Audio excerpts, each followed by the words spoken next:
ಮೀಶೋಯಿಂದ ನನ್ನ ಹಸ್ಬೆಂಡ್ ಒಂದು ಮನಿ bank ಬಾಕ್ಸ್ನ ತರಿಸಿದ್ರು. So ಮನಿ save ಮಾಡೋದು ತುಂಬ ದಿನದಿಂದ ನೋಡ್ತಾ ಇದ್ವಿ. ಸೊ ಹೇಗೆ ಬರುತ್ತೋ ಹೇಗೋ ಅಂದ್ಕೊಂಡಿದ್ವಿ, ಬಟ್ ತುಂಬಾ ಚೆನ್ನಾಗಿ ಬಂದಿದೆ. ನೋಡಿ, ಈ ಥರ ನಂಬರ್ಸ್ ಕೊಟ್ಟಿದ್ದಾರೆ, 100, 200, 500 ಈ ಥರ. ಸೊ ನಾವು ಎಷ್ಟು ಹಾಕ್ತೀವೋ ಅದ್ರ ಮೇಲೆ ಮಾರ್ಕ್ ಮಾಡಿ ಇಟ್ಕೊಂಡ್ರೆ ನಮಗೂ ನೆನಪಿರುತ್ತೆ. ಆ್ಯಂಡ್ ಕಂಪ್ಲೀಟ್ ಆಗೋ ಅಷ್ಟರಲ್ಲಿ ಅಮೌಂಟ್ ಏನಿದೆ 1,50,000 ಆ್ಯಂಡ್ 25,000 ಈ ಥರ ಬಾಕ್ಸಸ್ ಇದೆ. ಸೊ ಎಲ್ಲ ಕಂಪ್ಲೀಟ್ ಆದಮೇಲೆ ನಮಗೂ ಒಂದು ಲೆಕ್ಕ ಸಿಗುತ್ತೆ ಎಷ್ಟಿದೆ ಅಂತ.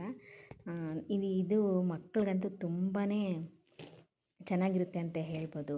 ಅವ್ರಿಗೆ ಪಾಕೆಟ್ ಮನಿ ಕೊಟ್ಟಾಗ, ಇಲ್ಲ ಯಾರಾದರೂ ಊರಿಗೆ ಹೋದಾಗ, ಯೂಶ್ವಲಿ ಅಜ್ಜಿ ತಾತ ಅವರೆಲ್ಲ ಕೊಟ್ಟಾಗ ಈ ಥರ ಒಂದು ಬಾಕ್ಸ್ ಕೊಡಿಸಿದ್ರೆ ಅವ್ರಿಗೂ ಒಂದು ಮೋಟಿವೇಶನ್ ವಿಡಿಯೋ ಆಗುತ್ತೆ. ಆ್ಯಂಡ್ ಮನಿನ ಹೇಗೆ ಸೇವ್ ಮಾಡಬೇಕು ಅನ್ನೋ ಒಂದು ಐಡಿಯಾನೂ ಬರುತ್ತೆ. ಇನ್ನೊಂದು ಖುಷಿ ಆಗುತ್ತೆ ಅವ್ರಿಗೆ, ಎಷ್ಟು ಮನಿ ಸೇವ್ ಮಾಡ್ತಾಯಿದ್ದೀವಿ ಅಂತ. ಸೊ ತುಂಬಾ ಚೆನ್ನಾಗಿದೆ.